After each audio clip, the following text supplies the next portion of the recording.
So we're here today to talk about necessary beliefs. Mhm. Uh, this is Adam, head of strategy.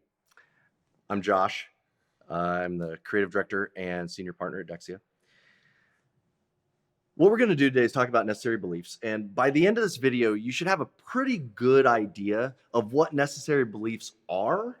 And we might even, try to touch on some ways that you could start to explore some of those necessary beliefs on your own so that you can start to create maybe some forward motion within your own company.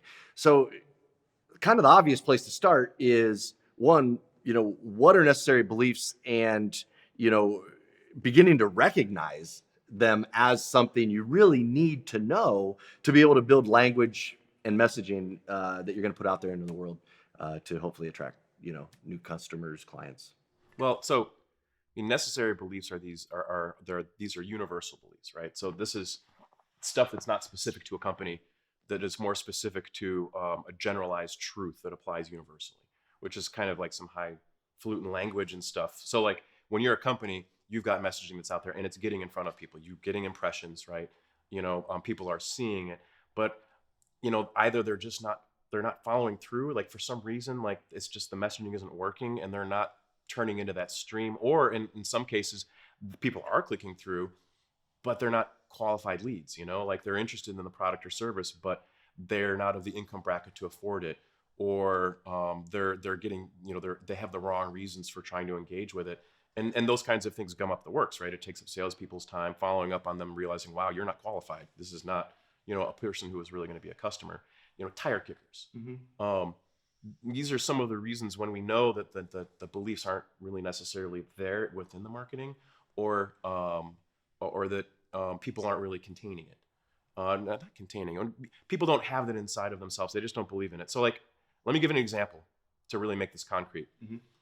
If I'm going to buy soap, then first I have to believe that being clean is important. It doesn't matter what brand of soap. It doesn't matter any of that, or what kind of soap. Any kind of purchase decision, every purchase decision has necessary beliefs underneath it, regardless of industry, regardless of service, regardless of product. So if I'm going to buy soap, I have to first believe that being clean is important. If I don't have that belief, I will never be a customer. I'm never going to make that purchase decision. And everything has that, which is one of the reasons why it's so tricky, because this is so broad. But what we do is we have facilitation exercises to help narrow this down. What are these, universal specific beliefs to whatever product or service that it is they're selling or providing?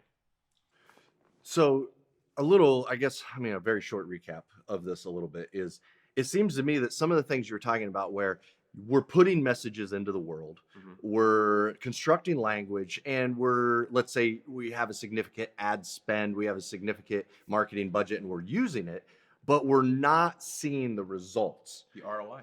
The ROI, right? We're not seeing the results. Everybody knows all those big fancy acronyms and words, right? Which typically means for us, when we see that symptom, right, we know that the messaging that client's putting in the world isn't working. And we also know that people are still seeing it, but they're not believing it, which means they probably don't have the necessary beliefs either instilled in them, or the channels that we're putting these messages in are the incorrect channel for the marketing. Yeah. Well, and some of it too is also it's important to recognize that if they don't have those beliefs, there is an opportunity with the messaging to implant those beliefs. So then, when that's the case, where you have a relatively new product or service that doesn't have a predecessor that's novel and new, or that's just different in a meaningful way, then it's important to implant in people the necessary beliefs that they don't have, because they don't understand the universality of whatever that product is. An example of that would be the iPhone. Apple came out with the iPhone in 2007. No one knew that they needed a touchscreen phone. It never occurred to anybody. So what Apple did is they didn't say a touchscreen phone is the best thing ever. They just implanted in people the belief that touchscreen phones are easier to use. That was it. That's the crux of all of their messaging. This is easier to use than your, alphanumeric, actual button keypad. They didn't tell anyone about, ours is better than anybody else. And they do this over and over with their products, is that they really work within those beliefs. You buy a new iPhone, 12 or whatever the new iPhone is, because you want to take better pictures, and better pictures are important. They don't say buy the phone. They don't even say that the phone takes the best pictures. They say your pictures of your family that you shoot on your phone are important and valuable to you. And oh, look at this. We have a product that does that amazingly for you. So when we do that, so when we have learned, Apple's learned obviously the necessary beliefs for their consumer, right? It can start to communicate better with them, Mm-hmm. connect on a more basic emotional level, Yeah. right? Even we could talk about, we won't get into internal and external beliefs here, but really get into some of those internal connections that they may only have subconsciously, which then can lead to, steady stream of leads, more qualified leads from the marketing, Oh, yeah. and a more efficient use of their money, really. And it just, honestly, I think that the ads are just more interesting too. We have a client that's a retirement home, and we run ads for them that just define dignity. Dignity means clean towels. Dignity means being able to go for a walk. We're talking about these universal beliefs around dignity that are shared by everybody for their elders and for themselves. When I age, I want to age with dignity. And so the ads touch on those universal beliefs around dignity in aging, and they work gangbusters because no one else within that marketplace is really touching on that. The people aren't running ads saying it's important to age with dignity. Within that marketplace, the marketing is so entry level that people aren't touching on that. And so then when you start to say, this is important, we start defining that within the ads. People see the ads, and then they're like, yeah, that's so true, that's so important, and it's being done alongside that brand. So now that retirement community, that brand is associated with basic human dignity. What a great association to have. Well, and what this can do is, from what I'm hearing, what we're discussing, what we've talked about before, is it can take this guessing game, this guesswork of attempting these things in the marketplace, whether it's advertising or whether it's in the sales team or whatever it is, and start to hone in on what I would call true messages, authentic messages that actually connect with the potential consumer. And it can take these disconnected messages from disconnection to connection, and it can take the ad spend from working and a downward trajectory to an upward trajectory. It can really change that entire thing. And really what we start to talk about is something that a lot of people, it's sometimes it's right in front of your face and you don't realize it, is that we get stuck in this game of talking about ourselves all the time, right? We get stuck in this game of everyone, and a lot of businesses we see want to talk about the business, want to talk about what they do, want to But talk that's about. but when you're a problem solver and you Yes. have a solution to a problem, all you want to do is talk about the problem and how you solve it. Yes. But that's not how customers identify it. That's not how they engage with it. And everything has to be about the customer. The messaging is about the customer service about the customer, the sales process about the customer. If the Peter Drucker said very famously, the business consultant, kind of the guy who started business consultancy, and he said every business does two things: they innovate a product or a service, and they create customers. So we have to remember that half of a business's job is to create a customer, and the only way you do that is by making everything you do about the customer.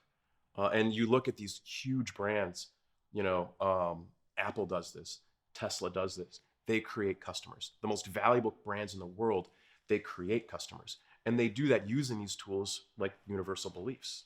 Tesla's touches on the universal belief that I want a car that is good for the environment. I also want a car that's fast. Those aren't specific to Tesla, but Tesla says, hey, we have that. Here's fast and environmentally friendly. And people will then build their own story, and they will make their own purchase decision. They don't need help doing that because you've just, took the wagon of your brand and you've attached it to that belief. It's incredibly powerful stuff, but it only works when it's true. If it's a lie, then it's a sick burn and people get enraged. And so in some ways, we have to be careful with this. It is playing with fire because we're not talking about making a value proposition. We're not talking about making promises that are or not kept. We're talking about a belief, where they believe in here. And that this is powerful juju, and it has to be done very carefully. So we do this with facilitation exercises, and so to use a bowling metaphor, we put bumpers on the lane so that people will get down to the pins at the end. But it has to be done with delicacy. Because if you are asserting a belief and you're connecting your brand to it that isn't true, or that the brand doesn't authentically fulfill, um, then then people become upset and enraged. Your best case scenario is it doesn't work. Your worst case scenario is that you create an army of people who hate you. But this is also becoming increasingly necessary because, you know, the marketplace is full of messages. You know, there's a million different ways to reach people on a million different platforms. You know, so how do you do messaging that really connects with an audience that's effective? So if you've enjoyed this video, learned some stuff from this video, and want to take it a step further, we have 3 ways that you can go about doing that. You can do it yourself. Simply, if you're at the website right now, all you need to do is request our packet that gives you the 3 pieces that we think are paramount to marketing success. Those 3 pieces are escape and arrival scenarios, necessary beliefs, and how to build a 12-month strategic plan. Also on our website, we offer worksheets. So if you're a little bit past maybe learning about some of these concepts that we've talked about, you can download the worksheets that allow you to explore how to actually build these 3 concepts that we talked about and really start to gain some ground and employ them in your business. And then finally, what we love to do is we'd love to talk to you. We'd love to facilitate and show you our proprietary methods for running through all of these concepts that we've presented today in this video and other videos. You simply just have to be at our website or go to our website, Deksia.com, click on the pink button that says schedule a call, pick a time that works for you, and get a free 15-minute strategy session with a Deksia expert like Adam.